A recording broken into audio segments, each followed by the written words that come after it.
এইটো video discuss কৰিবলৈ লৈছো ডিএলএড ফাৰ্ষ্ট সেমৰ পেপাৰ S12 অৰ্থাৎ আৰ্লি চাইল্ডহুড কেয়াৰ এণ্ড এডুকেশ্যনৰ 2023 চনৰ ফাইনেল ইয়াৰ পেপাৰখন 2023 চনৰ পেপাৰখন চোৱাৰ আগতে 2021 আৰু 22 চনৰ ভিডিওগিটা চাই ল'ব কিয়নো 2023 চনত 2021 আৰু 22 ৰে বেছি কোৱেশ্চন আহিছে খুব কমে কোৱেশ্চন আছে যি 2023 ৰ নতুন কোৱেশ্চন আহিছে গতিকে মই যিগিটা কোৱেশ্চন আগতে ডিসকাস কৰা নাই হেগিটা ডিসকাস কৰিম গতিকে আগতে হেগিটা ভিডিও চাই এটো ভিডিও চাব জানে যে এখন পেপাৰ টোটাল 35 মাৰ্কস আহে আৰু সময় দিয়া হয় 2 ঘণ্টা এক নম্বৰ কোৱেশ্চন আহিছে 4টা 1 মাৰ্ক কে আছে আৰু প্ৰথমটো আহিছিলে শিশুৰ সামগ্ৰিক বিকাশ কি শিশুৰ সামগ্ৰিক বিকাশ বুলিলে শিশুৰ শাৰীৰিক মানসিক সামাজিক নৈতিক বৈদ্ধিক ইত্যাদি সকলো দিশৰ সুগঠন যোগ্যতা সামৰ্থ্য আদিৰ উন্নত পৰিৱৰ্তনকে বুজা যায় বি নম্বৰ কোৱেশ্চন আহিছিলে সম্পূৰ্ণকৈ লিখা ফুল ফৰ্ম লিখিবলৈ আহিছিলে ICDS আৰু UNICEF ICDS ৰ ফুল ফৰ্ম হৈছে ইন্টিগ্ৰেটেড চাইল্ড ডেভেলপমেন্ট সাৰ্ভিসেস আৰু UNICEF ৰ ফুল ফৰ্ম হৈছে ইউনাইটেড নেশ্যনছ চিলড্ৰেনছ ফাণ্ড আগতে ইয়াৰ নামটো United nations international children's emergency fund আছিল সি নম্বৰ কোৱেশ্চন আহিছিলে আনুষ্ঠানিক শিক্ষা আৰু ECC ৰ মাজৰ এটা পাৰ্থক্য লিখা আনুষ্ঠানিক শিক্ষাৰ নিৰ্ধাৰিত পাঠ্যক্ৰম থাকে আনহাতে ECC ত নিৰ্ধাৰিত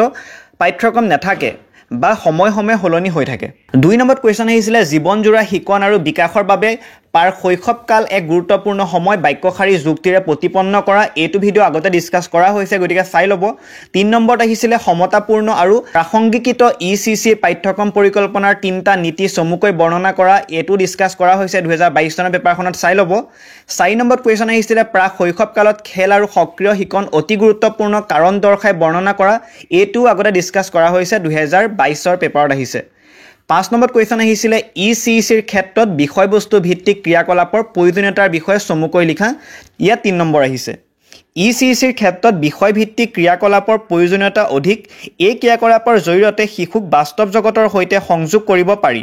বাস্তৱ জগতৰ ওপৰত ভিত্তি কৰি বিষয়বস্তু ললে শিশুৱে নিজৰ শিক্ষণক দৈনন্দিন জীৱনৰ সৈতে সংযোগ কৰিব পাৰে যাৰ ফলত শিক্ষণ পদ্ধতি অধিক অৰ্থপূৰ্ণ আৰু আনন্দদায়ক হৈ উঠে লগতে বিষয়বস্তুবোৰ প্ৰায় শিশুৰ স্বাভাৱিক আগ্ৰহ আৰু কৌতূহলৰ সৈতে মিল খায় যাৰ ফলত তেওঁলোকৰ শিকিবলৈ আৰু অংশগ্ৰহণৰ প্ৰেৰণা বৃদ্ধি পায় বিৰক্তি হ্ৰাস কৰে বিষয়বস্তুৰ ক্ৰিয়াকলাপৰ ফলত শিশুৰ ভাষাৰ বিকাশ আৰু যোগাযোগ স্থাপনত উন্নত হয় বিষয়বস্তুৱে সমৃদ্ধ শব্দ ভাণ্ডাৰ বিকাশ আৰু অৰ্থপূৰ্ণ কথোপকথনৰ বাবে এক প্ৰসংগ প্ৰদান কৰে এই উত্তৰটোত এটোৱে লিখা হৈছে যে বিষয়ভিত্তিক ক্ৰিয়াকলাপৰ ফলত এজন শিশুৰ সকলো ধৰণৰ বিকাশ সম্ভৱ হয় ভাষাৰ বিকাশৰ পৰা সৃজনাত্মক বিকাশৰ পৰা দৈহিক বিকাশ সকলো ধৰণৰ বিকাশৰ কাৰ্যসূচী ইয়াত সামৰি লোৱা হয় গতিকে আনসাৰটো পঢ়িলে বুজি পাব 6 নম্বৰত আহিছিলে প্ৰাৰম্ভিক শিকনকালৰ 4টা প্ৰত্যাহ্বান উল্লেখ কৰা এটো ডিসকাস কৰা হৈছে আগতে 7 নম্বৰত আহিছিলে শিশুৰ অগ্ৰগতি খতিয়ান ৰখাটো কিয় প্ৰয়োজন ব্যাখ্যা কৰা 4 নম্বৰ ইয়া টোটাল 3 নম্বৰ আহিছে এই উত্তৰটোত মই এই কোৱেশ্চনটোৰ লগতে আৰু এটা কোৱেশ্চনৰ বাবে মই ইয়াত আনসাৰ লিখিছো ইয়াত কৈছে যে কিয় প্ৰয়োজন হেতু লিখা হৈছে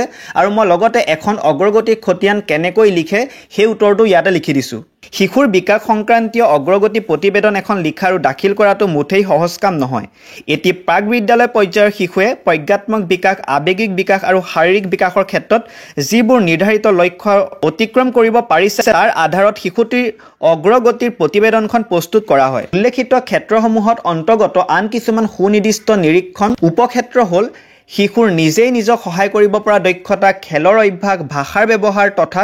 অংগ সঞ্চালনৰ দক্ষতা ECC ৰ পৰ্যায়ৰ শিক্ষক শিক্ষয়িত্ৰীসকলে প্ৰতিটো শিশুৰ অগ্ৰগতিৰ প্ৰতিবেদন প্ৰস্তুত কৰিবলৈ অতিৰিক্ত সময় লয় শিক্ষকে প্ৰতিটো শিশুকে নিৰীক্ষণ কৰিব লাগে আৰু প্ৰতিখন প্ৰতিবেদনতে একোটি শিশুৰ ব্যক্তিগত অগ্ৰগতিৰ হাৰ প্ৰতিফলন হ'ব লাগে প্ৰতিবেদন সদায় ইতিবাচক মন্তব্যৰ সৈতে আৰম্ভ কৰা উচিত প্ৰতিবেদন লিখাৰ সময়ত অগ্ৰগতিৰ দিশত যিমানে প্ৰত্যাহ্বানৰ সন্মুখীন নহওক কিয় প্ৰতিটো শিশুৰে কিছুমান ভাল গুণ থাকে সেই কথাটো শিক্ষকসকলে মনত ৰখা আৰু ভাবি চোৱা অতি প্ৰয়োজনীয় অগ্ৰগতিৰ প্ৰতিবেদনত ব্যৱহৃত ভাষাই প্ৰাক বিদ্যালয় পৰ্যায়ৰ শ্ৰেণীকোঠাত ব্যৱহৃত আৰ্হি ভাষা হোৱা উচিত ECC স্তৰত শিক্ষকে ল'ৰা ছোৱালীক নদৰিবা বুলি কোৱাৰ সলনি লাহে লাহে খুজকাঢ়ি যাবা দে বুলি কয় এই একেটা নিয়মকে অগ্ৰগতিৰ প্ৰতিবেদন লিখোতে অনুসৰণ কৰিব লাগে গতিকে আপোনালোকে এই আনসাৰটো পঢ়িলে পৰীক্ষাত দুই ধৰণৰ কোৱেশ্চন হে লিখিব পাৰিব প্ৰথমটো হৈছে প্ৰতিবেদন কেনেকৈ লিখে আৰু ইয়াত কি থাকে হেতু লিখিব পাৰিব 8 নম্বৰত আহিছিলে প্ৰাক বিদ্যালয় স্তৰৰ শিশুৰ ভাষাৰ বিকাশৰ বাবে কি ক্ৰিয়াকলাপ কৰি বা এখন তালিকা প্ৰস্তুত কৰা এটো অলৰেডি ডিসকাস কৰা হৈছে গতিকে এটো চাই লব 9 নম্বৰ কুৱেশ্যন আহিছিলে ECCEত ঘৰ আৰু বিদ্যালয়ৰ মাজত সম্পৰ্ক কিয় প্ৰয়োজন ফলপ্ৰসূ ঘৰ আৰু বিদ্যালয়ৰ মাজত সম্পৰ্ক স্থাপনৰ বাবে কি কি কাৰ্যসূচী গ্ৰহণ কৰিব পাৰি আলোচনা কৰা টোটেল 4 নম্বৰ আহিছে ECCত ঘৰ আৰু বিদ্যালয়ৰ মাজত সম্পৰ্ক প্ৰয়োজন কাৰণ এই সম্পৰ্কই পিতৃ-মাতৃক নিজৰ সন্তানৰ শিক্ষাত জড়িত হোৱাৰ সুযোগ দিয়ে এনে সম্পৰ্কই পিতৃ-মাতৃক সন্তানৰ বৃদ্ধি আৰু বিকাশৰ খতিয়ান ৰখাত সহায় কৰে শিক্ষাত পিতৃ-মাতৃ সক্ৰিয়ভাৱে জড়িত হ'লে সন্তানৰ আচৰণ উন্নত হয় বিদ্যালয়ত সিহঁতৰ উপস্থিতি নিয়মীয়া হয় আৰু ইতিবাচক মনোভাৱ গঠন হয় ঘৰ বিদ্যালয় সম্পৰ্কই বিদ্যালয়ৰ চাৰিসীমাৰ ভিতৰৰ সম্পৰ্কবোৰো সুদৃঢ় কৰি তোলে এনে সম্পৰ্কৰ বাবে শিক্ষক পিতৃ-মাতৃ আৰু ল'ৰা-ছোৱালীৰ মাজত স্পষ্ট সংযোগ স্থাপন হয় ই বিদ্যালয় এখনৰ শিক্ষা তথা শিকন পন্থাক অধিক আত্মবিশ্বাসী কৰি তোলে তাৰ পিছত কুৱেশ্যন আহিছিলে চমুটোকা লিখিবলৈ প্ৰথমটো আছিল উদ্ধৃত সাক্ষৰতা যিটো মই 2022 চনৰ পৰা ডিসকাস কৰিছো বি নম্বৰত আহিছিলে পৰ্যবেক্ষণ আৰু ECCৰ মূল্যায়ন ইয়াৰ অবজাৰভেশ্যন আৰু মূল্যায়নটো ডিসকাস কৰা হৈছে বেলেগ বেলেগকে আছে আপোনালোকে একেলগে লিখিব লাগিব আৰু সি নম্বৰত আহিছিলে প্ৰকল্প পদ্ধতি যিটো মই 2022 চনৰ পেপাৰতে মই পাঠ্যক্য ডিসকাস কৰিছো গতিকে তাত চাই ল'ব গতিকে এইখনে আছিল 2023 চনৰ ECCৰ পেপাৰ গতিকে আপোনালোকে যদি কিবা ইয়াৰ বুজি নোপোৱা কোৱেশ্চন আছে মোক কৈ দিব মই ইয়াৰ নেক্সট ভিডিঅ'ত সেইখিনি মই ডিসকাস কৰিম